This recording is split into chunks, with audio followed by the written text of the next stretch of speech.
Welcome to OverSeasoned. It's only going to take one take. I actually kicked him out of the restaurant. Why? Gotta bitch to someone. Gotta bitch to somebody, and I'm good to bitch to. I thought you were from Spain. Yes, I am. Oh. Sí soy. Gotcha. Soy chorizo. Oh, no. You've gone into Martha Stewart land. It's good. It's just not live. Whatever. Okay. It's like a scene from Cocoon. Like the sun goes down. You don't want to get blacklisted. You know what, Mr. President? Is this what you want? I'm going to do a little side clap. That was a good one. Thanks Welcome so to much. another episode of OverSeasoned podcast. We got X in his muscle shirt, OverSeasoned podcast. Look at that monster. Gosh. Wow. Too much creatine. It's a Colombian extra large. Yeah. Makes me feel super American. So, Yes. We're at Velvet Studios. yes. We're hanging out with our homie Felipe, the man with a plan, in Bogota, Colombia. We're here. It's like home. It feels like home coming here to It record. does. I like it. And speaking of home, Tony, you know, you had a nice little excursion back to your favorite city, Oh, my favorite city. or maybe not your favorite Oh, city. just yesterday in New York City. Man, first off, can I just say, why are Americanos always so hot? I burn my mouth every time. Like they make it and they put the lid on it. It stays hot. You can't walk with it because you can't have a lid on it. What do you do? Is your why are they palate so hot? destroyed? Yeah. We just went to a little coffee shop that was right down the street from the studio. Here's your Americano. It's 5,000 degrees. What do you do? Dude, so that's why I have a fragile palate. Is that why you get the iced? I have a delicate palate, you know. So that's why I do the cold brew. I never have to worry about if I like a hot coffee. I do. And I usually get Americano in the end of the day or midday because usually the coffee that they keep in the urns is cooled a little bit. Like if you get a coffee at 3 sometimes, it's not the hottest. So you're saying 8, that this 9. this ensures that you can burn your palate? Is what you're saying? So I'll get an Americano later because it's just easy and, you know, it's a little smaller. And Yeah. but it's always too hot to drink right away. You're sounding like Goldilocks, Yeah, I am. you know? But I just want to know why. Why does that water come out of the machine at well, like 211.9 degrees? It's fucking hot, that Yeah. thing. It might be higher than 211 because it's It's not boiling. dude, it might be on the edge, though. That's what I'm saying. You know, every time I used to, when you use that wand, so I used to use the wand on the espresso machine sometimes to like polish glassware or Sure. whatever. Dude, if you're not careful, Yeah, that thing will it'll fucking, blister you. yes, Yeah. it will. Yes, it will. And then the water that comes out of so there's the wand, but then there's also the water that comes out of for like tea. It's the same thing you use Yeah, for tea. It's like, why does it have to be that exactly. hot? Is there something you could adjust in there? Listen, this may warrant us exploring what happened in that McDonald's lawsuit. Do you remember that? Oh, yeah. There was like a lady who went through the drive-through Burnt herself. and got like serious burns from the coffee. Supposedly. I don't know. That was quite some time ago, but it was supposedly ripping hot, right? Well, But not an Americano, just just like a normal dishwater coffee. Yeah. Yeah, well, I don't know. I'm sorry that the coffee It's okay. was so hot. It's my own thing. You know, you can't really speed around with an Americano. You got to sit there with the top off till it's the right temperature. Right. You can't be walking around doing your thing. No. It's no. not like a grab and go. It's not like this. Give yourself cold more brew. time with Americano. So- another burn story I had. Like, I want to do a shout out to Lodge Cast Iron. Okay. Get this shit. So I was making bacon for my son for breakfast, Okay. and my On a cast iron? Yeah. Interesting. Why? What? Why is that interesting? Okay, well, I figured that all chefs had, I don't want to say evolved because how you make your bacon is your choice, right?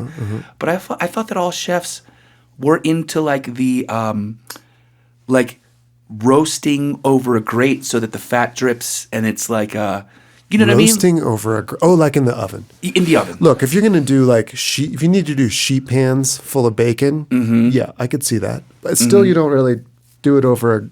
That'd be a lot of. A lot of work? I see how it could work, right? But you need like I feel like you get that perfect crisp. for sure. That's a good way to do it. Yeah. I'm sorry I didn't do it the 3-star Michelin way. I was just Whoa. making 3 pieces of bacon in a large cast iron. It's not that odd. It's 3? very common. How many pieces does your son eat? I just He'll wanna- eat 3. He will. Yeah, for sure.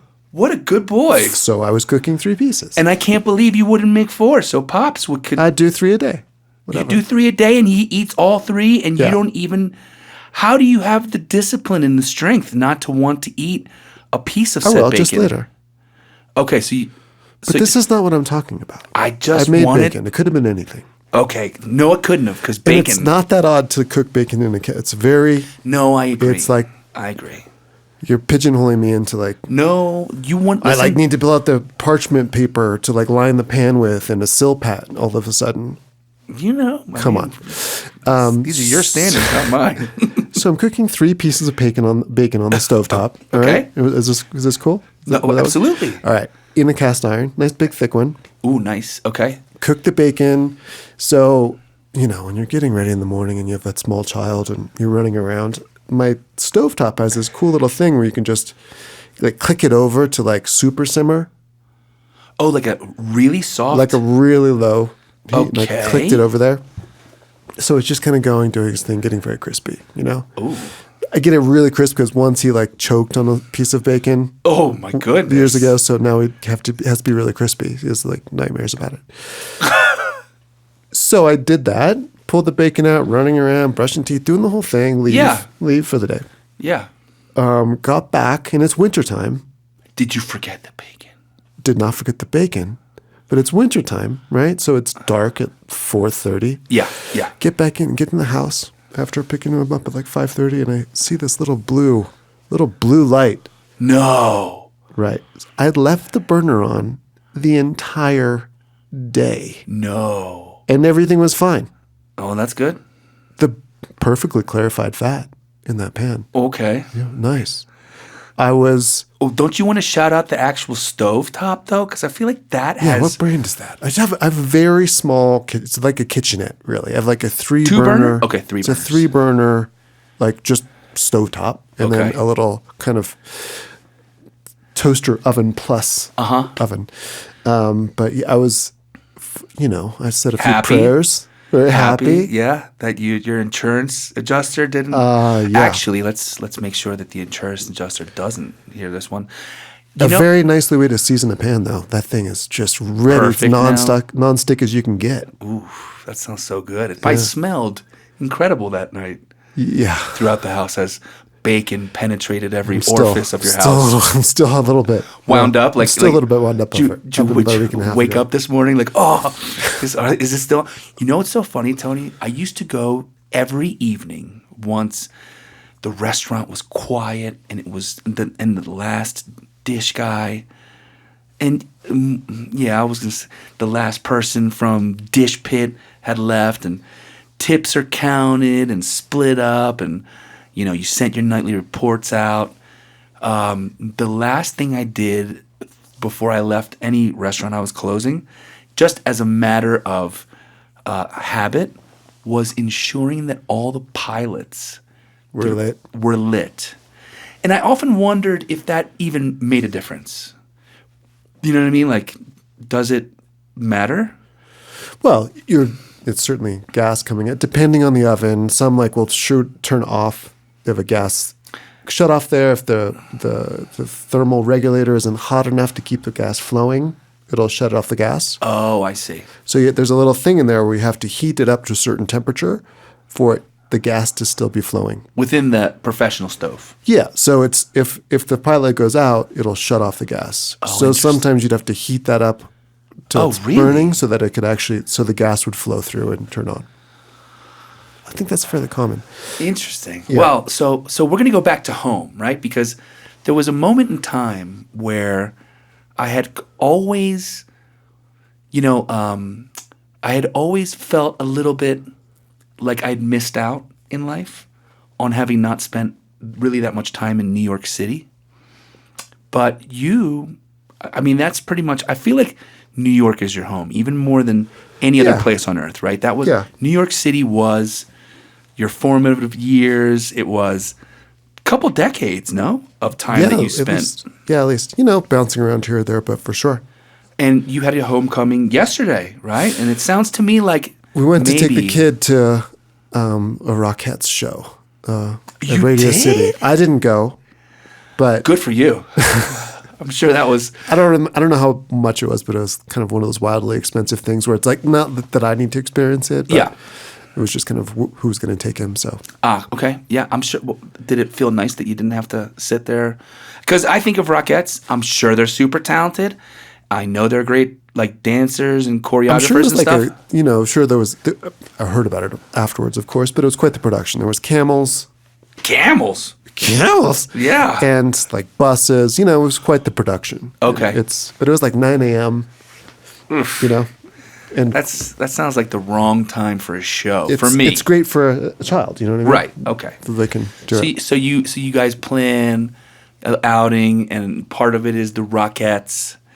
It feels so New York to hear this. Well, yeah. Then there's the tree at Rockefeller Center. Yeah. It's a nice Christmas time. New York City is nice in Christmas. It feels right. Yeah. Everything's all I feel decorated. like that's years of branding and marketing just being pounded down our throats. For sure. To feel like And listen, movies I've seen yes, Miracle on whatever street and all that jazz. and Home Alone. Home Alone. There Was that in New York? One of them was in New York. I think the original one was in Chicago. I'm not familiar with the entire Home Alone. There's only two. I thought. You Right? tell me. I don't think know. so. I'm pretty sure. It wasn't my jam. Macaulay Culkin, bro. He was like gotcha. a hero. You know what I mean? Before Kurt Cobain, there was Macaulay Culkin. Okay. Okay, so you go back to New York. Yeah. And it sounded like you left a little salty. Let's say you maybe even I don't know left if it's a little. just me getting older or having a child walking down the street who literally wants to touch everything about how it felt filthy. It felt like there was like garbage all over the streets and just it wasn't feeling like the New York City that I knew. But I'm trying to temper that with being older and having a child and Right. not Listen, being so punk rock anymore. You know what I mean? Yeah, Like when yeah, you're there's- just rolling around there's- at 3 a.m. Yeah. The city looks different at 9 a.m. after those mornings. there's consequences now, Tony. For sure. I remember when I would come to visit you in New York, that I would often process just literally going through the turnstile at the subway and just seeing the characters that were hanging out throughout, like that little subterranean world, and all the coughing and the sniffling and the just weirdos. And I would often think to myself, this is just a hotbed for nasty. Like just the entire city. Like It is, especially if you travel around and go to other cities and see how well like- managed. like Tokyo. Yeah, sure. That's like I was surprised at the amount of like stain and grossy stuff throughout the city, not just one section, not just Midtown, but downtown. There was like garbage day. Then there was like trash all over the streets, all over the place. I never quite understood. Broken bottles, syringes, dude. Really? Yeah. I mean, that's when Those- I was that's- living in the alphabets in like the early 2000s. Tony, I just want to be clear though. We're coming out of Thanksgiving and those syringes were for brining turkey. Sure, the tiniest turkey you can think of. Yeah. It's for making sure that the end I guess user is what well bothers brined. me is it feels like it just keeps getting more expensive, but dirtier at the same time. Like I'm willing for a trade-off. You know what I mean? I'll Understood. take a little grit for a little bit of Right, you know. a bigger portion. exactly. Give me Okay. a bigger portion, right? But Okay. it seems like both things are. But anyway, I'd like to hear from our listenership and see if it's just me or if it actually is getting I'll be honest. dirtier. There's not been a single city experience I've had over the last few years, especially post-pandemic. You mean American city experience? American city experience that feels like there's been any progress. It all feels like we're devolving into like a new zombie world. I will say I had an excellent time in Nashville, and it felt like Nashville was Austin if it's got its shit together. You know what I mean? Austin was like, fun, funky town, great music and all that, but it felt like you hit the wrong corner or the wrong alley, and you could find yourself a San Francisco treat. You know what I mean? Huh. What is a San Francisco treat? A poopy in the street? Oh, yeah. Is that what it is? Yeah, exactly. Exactly. That's what I thought at first. Yeah, well, good. That's Okay. exactly what I was. Yeah, and going to Nashville, it was like clean. Seemed like the streets were taken care of, and just in general, like the city had a very welcoming vibe. The last time I went to San Francisco, I was just shocked. I was shocked. Like, I remember going to visit a friend who worked at a great restaurant. I forget what it's called. But James Beard shout outs and like a great restaurant, nice part of town. I parked the car on the street. After having dinner, came back and I remember like a dude was essentially setting up his tent against the back of my rental car. And I was like, hey bro, I'm getting out of here, man. Like maybe you don't want to like put a fixture up against the car. And he's like, like I was putting him out. And I'm like, oh, I'm sorry. Right. But that's like the feel now is like no matter where you go in San Francisco, you're essentially like it's all one big shanty town. It feels like. With I remember that time we were in San Francisco and there was like shanty town with like literal Lamborghinis. Oh, that's right. In the streets. Like what is going on here? It's anyway, weird. New York was a little bit dirtier than I expected and it just When was the last time you went to New York? I Before was this trip? there like once a month-ish. Okay. Yeah. Okay. Through the seasons and all that kind of stuff. Yeah. But this was eye-opening because I was there in Midtown before, met up with Aaron and had some dinner. Yeah. I went to the consulate, right. Colombian consulate, and I'm a resident of Colombia now. Cool. So are you? Yes, I am. Okay. Si soy. And I thought it was just that area because since the pandemic and stuff, like things moved out and, you know, but it wasn't. It was kind of top to bottom was my feeling. Okay. So anyway, then we went to eat at the Russian Tea Room. Post Rockettes show. Post Rockettes show. Okay. Let's do the New York thing. Let's do the thing. Right? It sounds like a very romantic, fun, like Sure. everything you It was want. fun. It was fun. I was just like noticing things and, you know, but it didn't detract from my experience necessarily. Except it was Sunday before Christmas and all the shops were closed. But it was early. Gotta get it. Right? And so some shops just closed on Sunday, like through Madison Avenue. Not that I was going to, you know, spend that kind of money on certain little stocking stuffers, but Yeah. I was surprised that there wasn't more lively on a Sunday close to Christmas. Yeah, fair enough. And I was having this experience with this tech forward and like zero tech kind of place that the world is growing. Like I tried to go into a Starbucks. It was freezing and I just wanted to like kind of get a cup of coffee and hang out for a second and not. You wanted an Americano to reset your global temperature real quick? And they wanted me to scan my card before I even walked in because it was like a pickup zone or something. What do you mean? Like they wanted There you was to... like turnstiles inside the door. Okay. And there was like one person working. Oh, what and a it was like a great big pickup way spot. to avoid the riffraff. It was that, but it was also just like coffee pickups, like you'd order on your app, Oh, okay. which I'm not going to do Yeah. personally. But Because then they own you. so you'd have to scan your card to go in, and then if you bought something, they would charge you. So you could go in and not, Dude. but so you're scanning your card anyway. But I'm like, no, thanks. I'll get a coffee somewhere else. So there was that. Combined with my experience a few weeks before, Okay. I went to this great little Korean sandwich spot, banh mi spot. Just Vietnamese or fast casual- Korean? I'm sorry, Vietnamese. Okay, I was going to Banh say, mi. that sounds sorry, I'm like confusing awesome it. Yeah, fusion. there's an idea. Korean banh mi fried sounds chicken good. banh mi. Yeah. Now we're on to something. So I go to this place. It's in Midtown, 50-something. And you order from a screen, right? Okay. And you get it. And everything's behind plexiglass. There's two workers back there. One's kind of putting the food in boxes and setting it to the side. One's making the stuff. But it's a very simple and efficient process. Okay.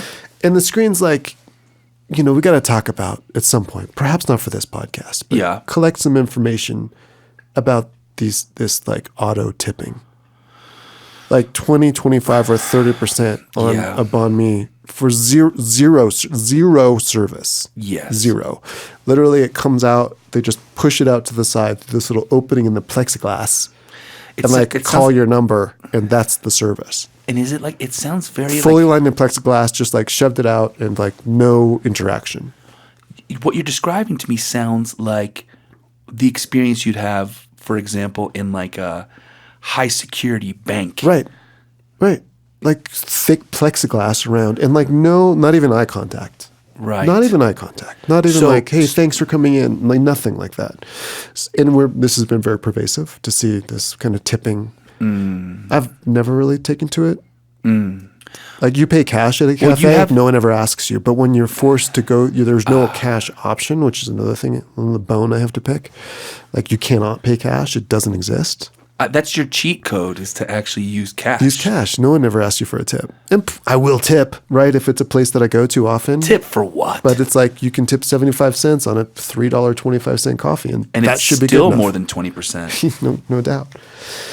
So that was interesting.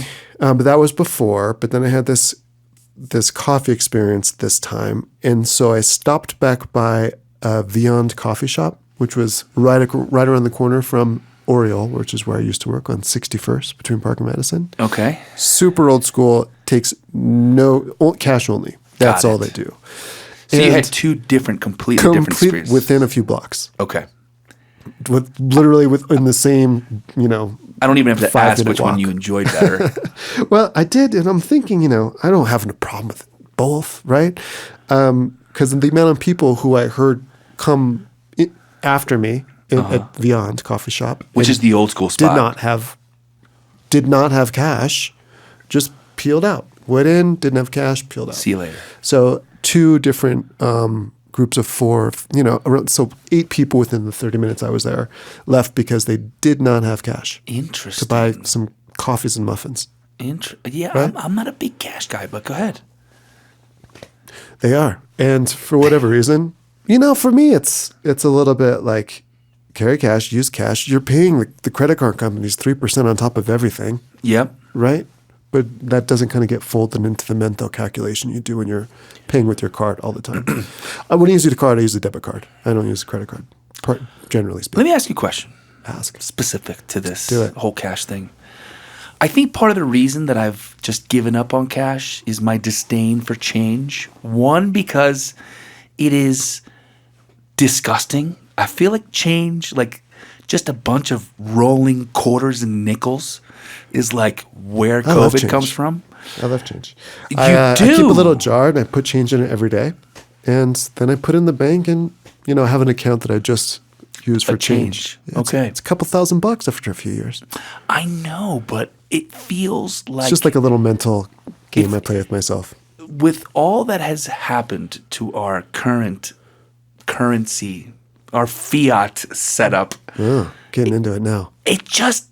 A fucking quarter has zero place. That's the other thing in the world. That's hard with using cash, is that things are so expensive. Like you got to take out $1,000 to get you through a few weeks. Well, right? and the thing, you're right. And the thing that I like in Europe, cash I like.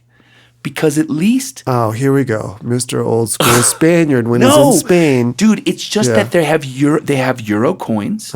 They have 2 Euro coins. They're just as dirty as the American coins, my friend. Yeah, but it's different over there. At least you could buy an olive with it. What the fuck can you buy with a quarter? Which is the largest... I know. Video games are like $2 now. Dude, you can't even get nothing. Yeah. Not even gum. That used to be the joke. Yeah. Buy a stick of gum. You literally can't even buy a stick of gum. It's true. So anyway, that's why. I don't want to be walking around with pennies. Can you think of a less useful thing than a penny? No. It's ridiculous. Come on. But you understand how it all adds up, It certainly you're paying does. an extra 3%, or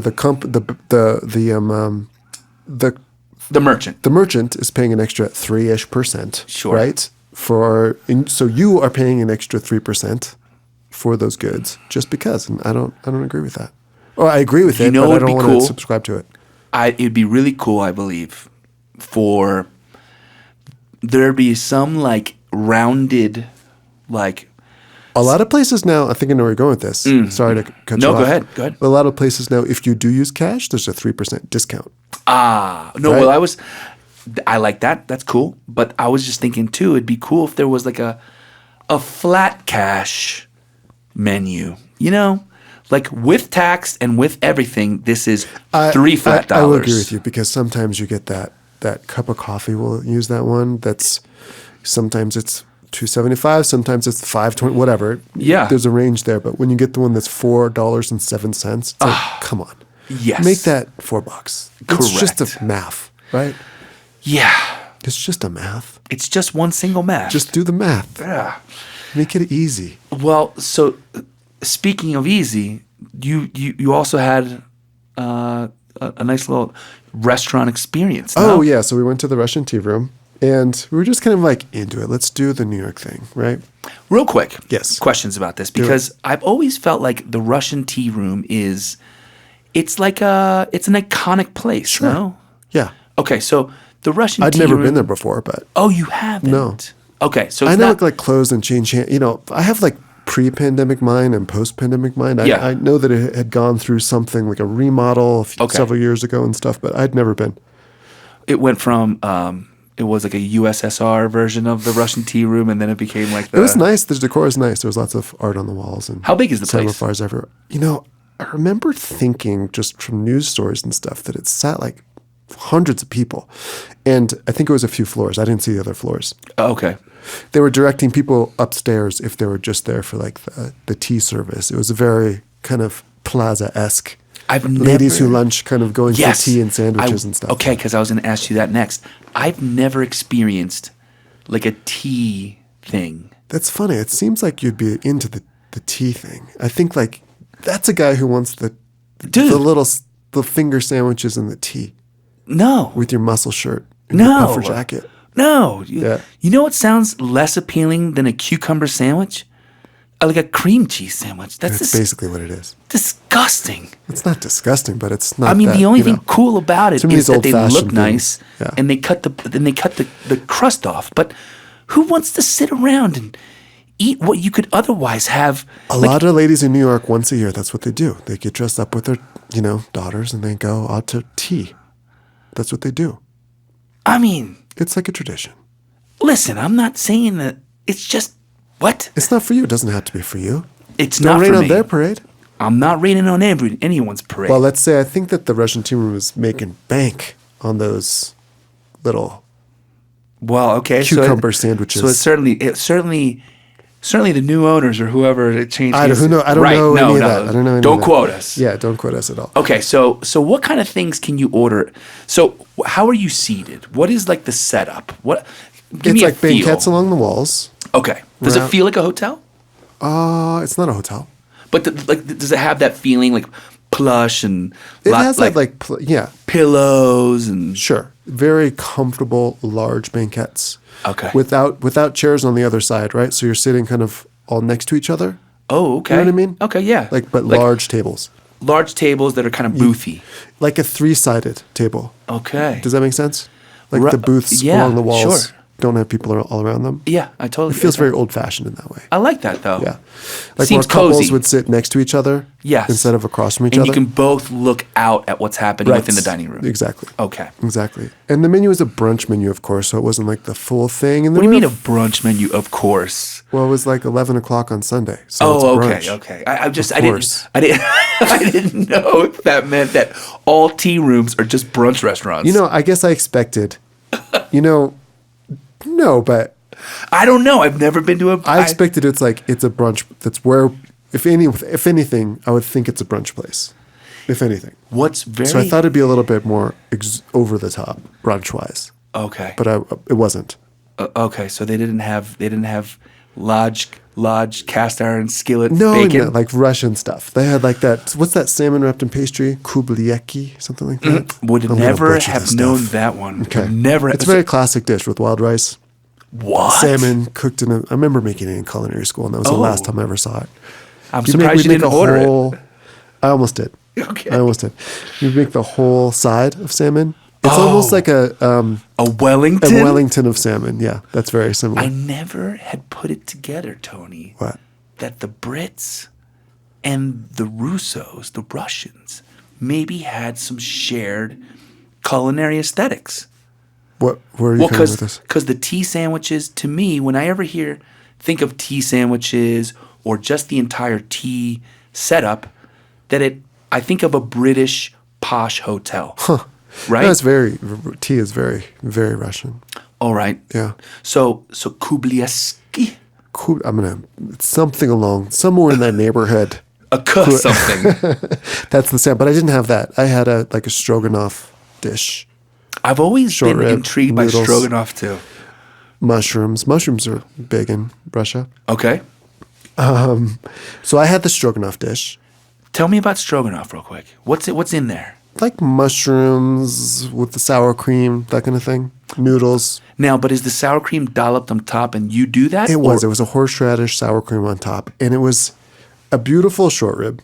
Okay. Probably like a 4-ounce piece of short rib. All right. Nice, perfect. On this little bed of noodles. Like a tiny little bed of noodles. Egg noodles, right? Yeah. Okay. And like a little dollop of horseradish cream on top. It was a beautiful dish. Uh-huh. Kind of an app. Not really a main course, Right. So like it was like $38. Yeah. And I expected the pricing wasn't a surprise. I expected to not have enough cash to use at this place. You know what I mean? Yes. Yes. But I'm fine with that. Okay.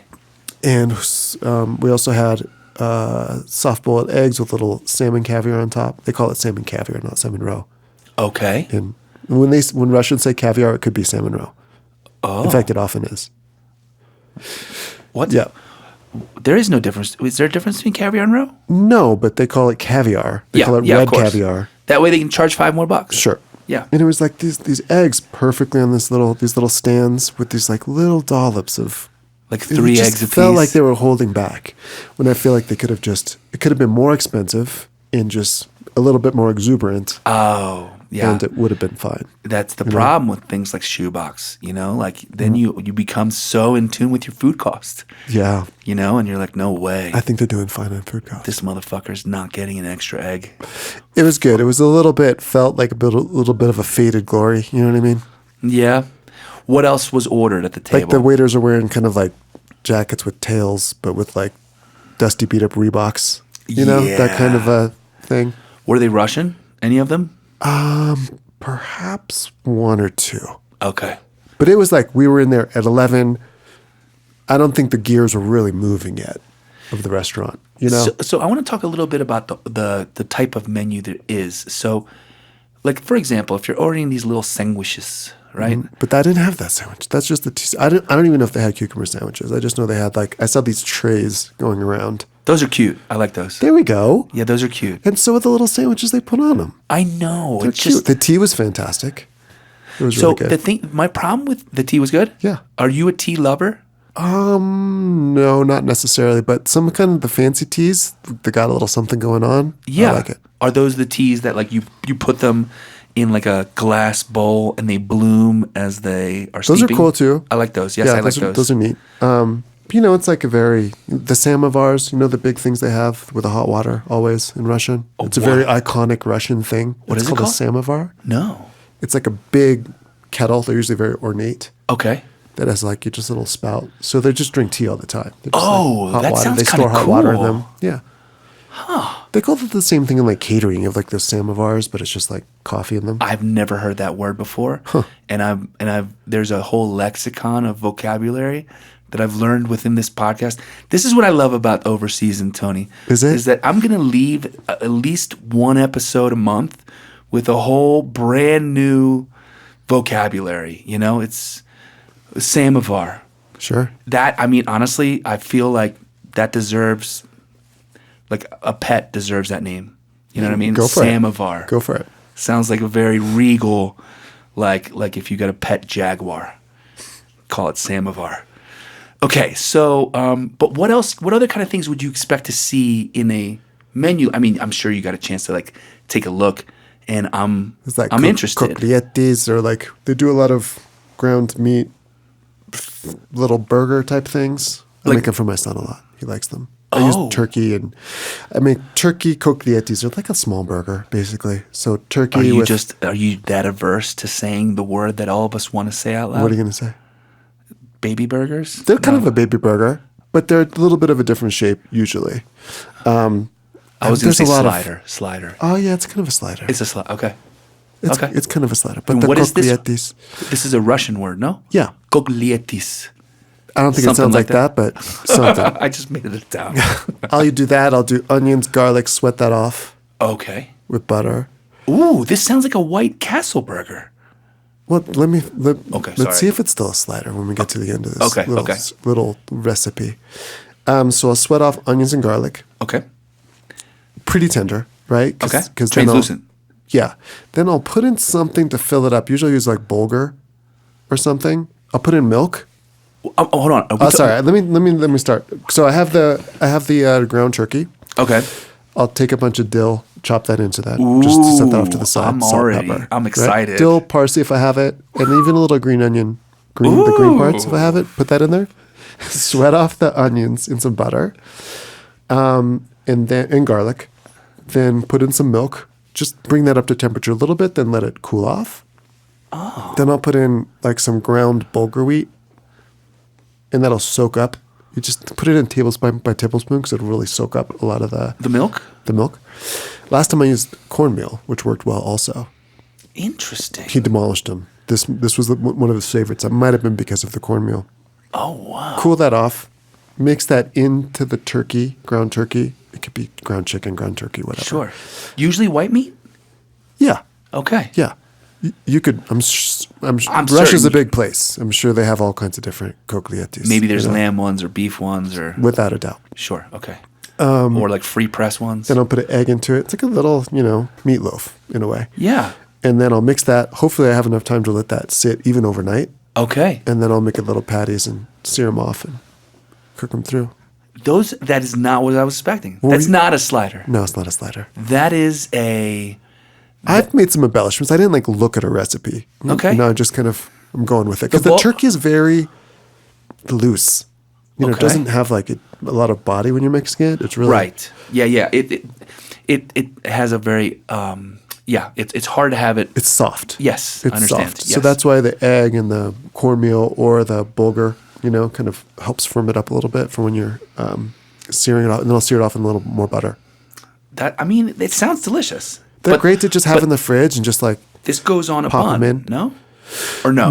No, just by itself. Got it. Yeah. So it's like it's like a meat loaf meets a slider meets a smashed meatball. Yeah. There you go. Interesting. And it almost feels That's the extent of my Russian cooking. Well, there's that, and I feel like if you put sour cream on anything or like a pickle on anything, it's almost Russian. You know what I mean? Like if a beet shows up to the party, then that's Ruski. Sure.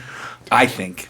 Well, okay. So it was good. It was good. It was solid. I was just expecting. I think I don't get to the city very often. Yeah. So I wanted this over the top Russian experience. I was gonna whatever. You were ready to throw down. I was ready to throw down. But and you didn't think it was an appropriate time to just be like, fuck it. It's the time of the year. It's the holiday season. I'm gonna go with some beluga and Osetra and just, come on, Tone. No, it didn't. It didn't feel right. It wasn't quite.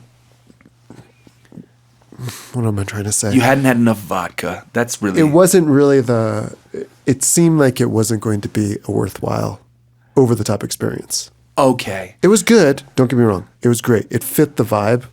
Yes, you had a good experience, right. but so in other words, the actual place wasn't giving you its time to fucking throw down feels. Yeah. Okay. And by the way, so with all these interesting Russian experiences, I wonder, has your little one had an opportunity to try caviar? Is he like a fan? Yeah, he likes it. Feeding kids early different stuff, I think, is the way to go. Yeah. He would eat salmon caviar before, I think. He'll eat smoked salmon. Nice. Like nothing, like just throwing it in his mouth, which is crazy. I like that. But I try to be, I think with a kid, you can't they don't like it once. you can't just mark it off the list. Right? You No, got to of bring course. it back around a week or a month or whatever Right. later, right? Because Right. they could love something one day, then the next they don't like, So you just got to kind of keep that pressure up. Yeah, you can't have like especially as a chef. I'm really trying to not do the butter on pasta thing. Yeah. Like no, Yeah, no. that's just like a throwaway carb, but whatever. Yeah, right. no. Like come on, get it. He'll eat salmon pretty easily. He's a really good salmon eater. That's fantastic. Yeah. He's a bear. He's a bear. Exactly. Kind of is. Well, so with all this said, Tone, I guess it sounds like your experience in New York kind of left you happy that you don't necessarily live in the city anymore? I think that New York City is a place where you have to be into it. You have to be deep in the machine for it to make sense, right? Because otherwise, I do know. Like trying to wrangle one kid on the streets was like, I was losing my mind. Like, it's not like a streets of a small town or a backyard, and he doesn't know the And difference. there's traffic everywhere. We saw this couple on the subway who had 3 children, and I was just like, but they were doing it. They were getting it done, right? They were 2 twins and like one How old? small, 6, sub 6, Yeah. right? But anyway, they, you figure out how to do it when you're in it all the time, but being out of it makes it very hard to go back to it. Yeah, I've always seen that New Yorkers are kind of brainwashed into thinking that it's the best city in the world. Yeah, you got to think that. You have There's a to lot to think like that. about it. There's a lot to like about it. Listen, I think there's a lot to say about New York that's really badass. Culture, a lot of great food culture, incredible like entertainment scene. I mean, what place on earth? I mean, there's probably a few places on the entirety of the globe where if there's like a tour happening, They're they're gonna be coming there, through New right. York. So there's a lot of really cool stuff about it. And you can always go get a great dinner. You can do a lot of fun stuff in New York. I like having access to it. Yeah. I like not living there full time anymore, but I kind of need the access to it. I need to be able to go when I want to go, Okay. Well, so now that you've got your, that little holiday New York out of your system, I hope that, at this point you're maybe you're planning your next visit around a different experience, and maybe I can come and visit with you. For sure. I mean, come on. Like if you want to have superior ethnic foods from around the world, that's the place to go. There's 2 things that I think of when I think of New York. One is Caviar and potato chips. Oh, dude, that was a wonderful experience. Yeah. I had a really good time with that. Yes, but I think that 2 real things that for me are like the iconic New York things. One is a dry aged porterhouse. Something about that, like You can get that anywhere these days, though. I'm not saying you can't, but there's just something about a dry aged steak that feels very New York to me. I don't know Okay. why. More than Chicago. So, you know what I mean? Like you think of like Texas, right? Like a Texas steakhouse, like a Del Frisco's. I don't think of dry aged beef. I just think of wet aged, and delicious. Gotcha. But not the same with Chicago. I think of like Morton's. This reminds me, one of my favorite restaurants, Keen's, just got bought by the Landry's. So It's the guy. I've heard a few Tillman different Frittata. Tillman Frittata? I think that's his Tillman name. Frittata? Yeah, That's a cool name. it is a pretty cool name.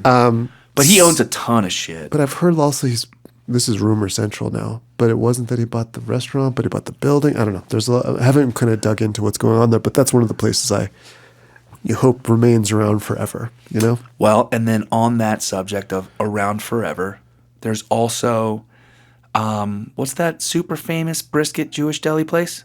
Katz's? Katz's. I've never been. What? I've never been.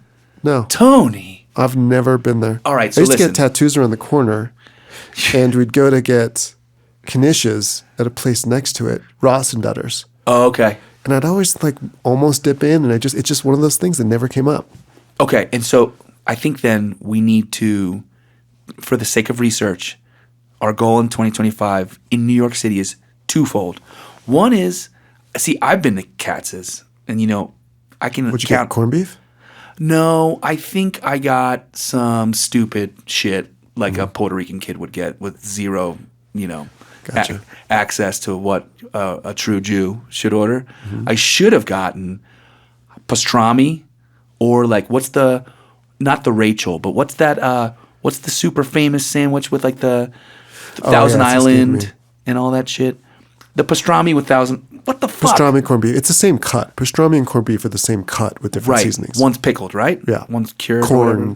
Corned. Corned. Yeah. What is that fucking sandwich called? I don't know. It's like You were there. it's got the Swiss. It's got A Reuben. a Reuben. Yes. Okay, so Reuben's a fantastic sandwich. it's a great sandwich. Yes, I agree. So, okay, so we need to go. You need to go to Katz's. Let's go together. God forbid it closes one day and you never had that chance, and the last thing you put in your mouth is overpriced short rib stroganoff. Yeah. And then I need to. It's been on my bucket list for a long time. I don't give a fuck what Michelin says. I don't care what anybody says. I want an angry German old man to serve me a overpriced Schnitzel? porterhouse at it's the Brooklyn Steak. What's the fucking place called? I'm not going to help you. You Yes, have to remember. It's called Brooklyn Steakhouse. Old German guys mad. Cash only. I think Or that's, they have a card. They have their own credit card you can use. dried steaks. They put the butter and the beef renderings over top. They bring it out on that hot ass plate. Wolfgang, one of their former servers, ripped them You're off. almost there. Right? You're and almost did there. it. They have that steak sauce that people seem to like, but isn't really that great, I don't think. They put horseradish in it. They call a salad Tomatoes and onions. tomatoes and onions with their steak sauce on top. Yeah. I keep on saying in my head Lean Parents, but it's obviously not that. Yeah. Not Smith and Walensky. Nope. Of course not. It is called. You Give me a can do hint, it. please. Nope. You've got all the hints you need. All right. It is called. There's two of them. I've only been to the one in White Plains, actually. Okay, so you have been to one of them, but not the original. Yeah, and I lived right there. I just never, one of those things just never happened. Dude, that burger that they've got. I've seen pictures of this burger. I think of this place. I think, of course. Oh, and the bacon, the thick ass bacon. Yeah. The place is iconic. Yeah. The place is iconic. They do the bacon with like the steak sauce on top, but I also always remember the super thick, charred, like steak burger that they do. And it's just thick ass burger with a thick slice of American cheese melted on top. And they've got just white onion, like a thick, like aggressive, non-utilitarian piece. Like you want to almost take that thing off and take it home with you, you know? Ain't no almost about it. No, and it's not Old Homestead, and it's not. and it's not Gallagher's. Nope. I'm naming every other steakhouse except for this place. It is, damn, dude. Do you ever It's like? a name. Do you ever? It's a name. It's a name. It's like a name of a person. Peter, motherfucking Lugers. There you go. Oh, I want to go. Well, Let's do it. We're gonna have to make a plan. What do you think? Cold weather? Is that the cold weather trip or a? no. I think avoiding New York in all times cold is the perfect time to. That city is just. It feels like it beats you. Every part of New York feels like a chore. Walking down the subway, avoiding people, avoiding eye contact with like fucking angry New Yorkers. Just, I know that a lot of people like romanticize that place, but for me, the perfect time to be in New York is like May or September. Spring, fall. Yeah, it is gorgeous. Because if it starts raining in that bitter, fucking, just angry place, the whole thing's ruined. The whole thing's ruined. So I'm going to say we go there in May. I bet you if it's cold outside and you have a nice Peter Luger steak experience, you would forget all those worries would be washed away. Well, I'm glad that it took just one episode of OverSeasoned for you to come right back to your deep love for New York City, the Big Apple. Thanks for joining us on OverSeasoned. You can listen to our podcasts where you're listening to it now, obviously, but our team constantly reminds us to tell people where you can follow us, even though you already found us. So why don't we just regurgitate the same shit over and over again and make sure that you, since you're probably just driving around the streets of wherever you're going, or walking your dog, or enjoying a nice, Cooking dinner, whatever it is you might be doing, thanks for joining us. We really enjoy having friends out there who share their experiences with us. And Apple Music, YouTube. You can actually watch us doing this show if you want to. Why would you want to? I don't know. Watch your bacon, people out there. Watch your bacon. OverSeasoned podcast was brought to you by Over Easy Office, outsourced bookkeeping solution.